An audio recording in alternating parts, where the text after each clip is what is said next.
va démarrer. Caroline. Notre vision, c'est le partage des savoirs, la mise en zéro et le développement des talents pour la compétitivité et la croissance. On déploie sur 3 axes des privilèges pour nos adhérents, l'innovation et les bonnes pratiques et l'approbation des formations certifiantes. Les banques et la supply chain. Pourquoi? Il est clair que la supply chain est un enjeu clé, est un enjeu stratégique pour toutes les entreprises.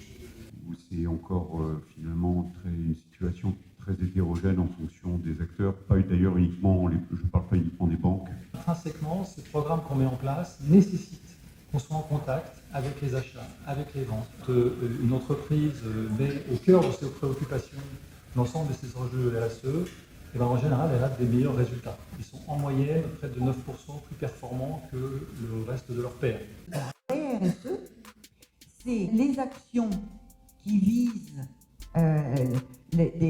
l'impact environnemental et social et qui sont aussi rentables. Que justement, les Max Havelaar aillent sur une logique durable. 4 types de bénéfices cachés. Donc les coûts évités, les gains de productivité, la réduction du risque et l'augmentation du chiffre d'affaires.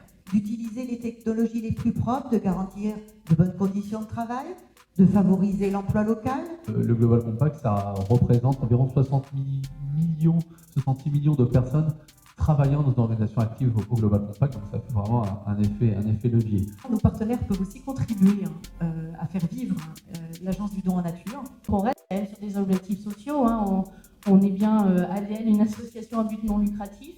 Quel est l'impact de la supply chain sur la finance?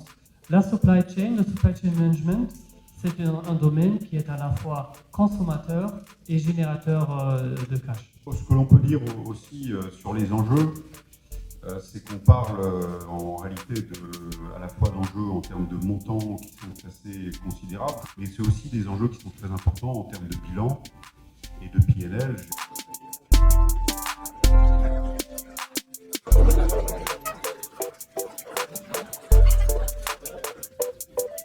Il y a beaucoup de liens entre ce qu'on fait et notamment la sustainability à travers en fait les solutions qu'on fournit à nos clients. Dans cette présentation, j'essaie de partager surtout avec vous en fait un rapport que l'Amasoft a commandé auprès de l'économiste.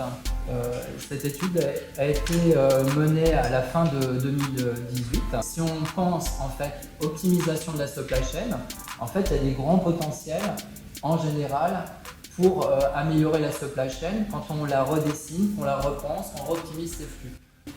Nous avons depuis des années des actions en faveur de la logistique, ou en tout cas en faveur des acteurs de la logistique.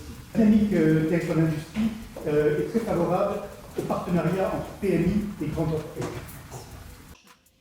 Alors, je vais d'abord vous parler d'une relation qui peut être faite avec la Business Simulation, The Fresh Collection. Je vais ensuite définir ce que c'est que les buffers de compétences et le Demand Driven Skill Model, lier ces compétences avec la compétitivité de l'entreprise. Comme on l'a dit toute la journée, tant que ce que l'on fait ne se voit pas en bas de la bottom line en termes de ROI, l'engouement est... Je vais vous montrer 3 slides. Le flux qui circule rapidement dans l'entreprise, que l'on va pouvoir rapidement obtenir le retour d'investissement. Vous avez tous en tête le modèle MRT2 est totalement restructuré et remplacé par le modèle Demand Driven Adaptive Enterprise. Enfin, la solution apportée par DDMRP, c'est de mettre en place des points de découplage à plusieurs niveaux dans la nomenclature pour pouvoir absorber les flux à plusieurs niveaux dans cette nomenclature.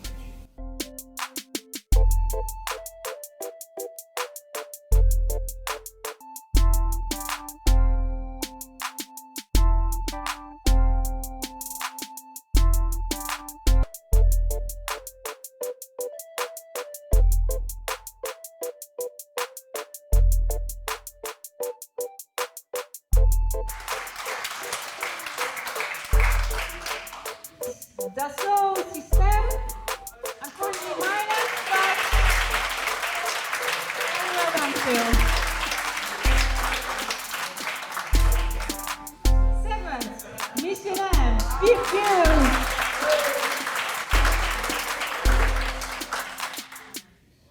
Sixth place is Captain Good. Very, very good. Première année pour elle, bravo. Oh, very good, very good. Amazing results. And then 28.76 in the last round. Rosalie. Incredible.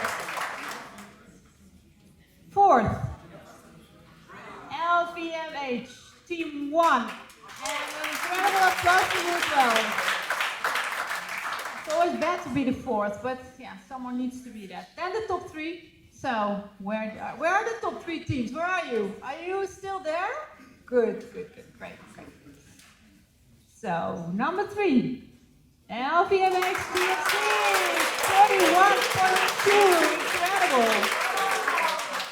Big applause to you, incredible. Then the second, STR, 5.